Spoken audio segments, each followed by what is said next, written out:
بسم الله الرحمن الرحيم السلام عليكم دمان مدحda sharafta leh dhammaan dhalinyarada halkan joogta rag iyo dumarba السلام عليكم aad baan ugu faraxsanahay runtii buugga hadraawi qoray inaan fursad u helay inaan ka qayb qaato waayo hadraawi waxa haddii markhaati cid u baahnayd waxa uu ah caawa markhaati in dhammaan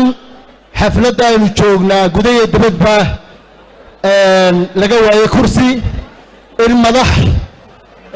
kuwii dawladda kuwii mucaaradka madaxdii hore ganacsatadii cid waliba ay joogto ayaa runtii markhaati labaad ciddii u baahnayd u ah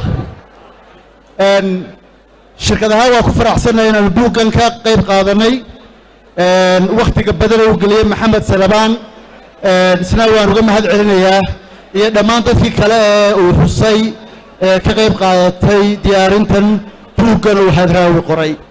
hadraawi ilaahay caafimaad buuxa ha siiyo waan ogahay inuu hargeysa inala joogo waan rajeynaya inuu xafladdan daawan doono hadraawi runtii iyar baan idinka sheegayaa barashada hadraawi iyo suugaanta hadraawi waxaan ku jeclaystay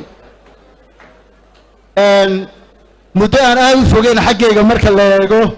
laakiin marka dhalinyarada majority-ga halkan joogta la eego laga yaabo inaan qaar badan aanay dhalan anigoo aad u yar oo markaa joogay magaalada laga burco oo iskuulkaygii hoose iyo kii dhexa dhiganaya ayaa waxaan maqli jiray suugaanta hadraawi qaar ka mid ah marka qaarkood waad ogeeyeenoo si sharciya marka qaarkood looma dhegaysan jirin baa suugaantiisa ama idaacado ay aad u adag tahay baa laga dhegaysan jiray marka waxaan xusuustaa suugaantiisa mid ka mid oo waqtiga ay soo jiidatay aan aad u yaraa waxaan ka hadlayaa 88kii waqti ka horreeyey waxaa ka mid ahaa hal la qalay raqdeed lagu soo qamaamiyo qalalaasihiibaa ninba qurur haleelay qosol wuxuu ka joogaa qubanaha dambeeyey qarka soo jafaayee buuraha qotada dheer ka arkaayo qiiqa marka taasay ay wax badan isweydiiyey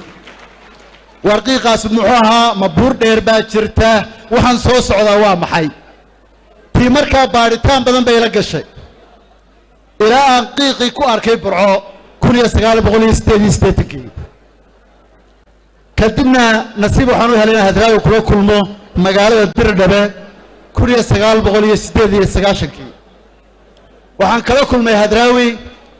af ingiriis qofku marka lagu yidhahdo hambal ah cid walba ay u siman tahay gurigiisa uu fadhiyo cid dhalinyaro dad waaweyn cid walba ay u imanayso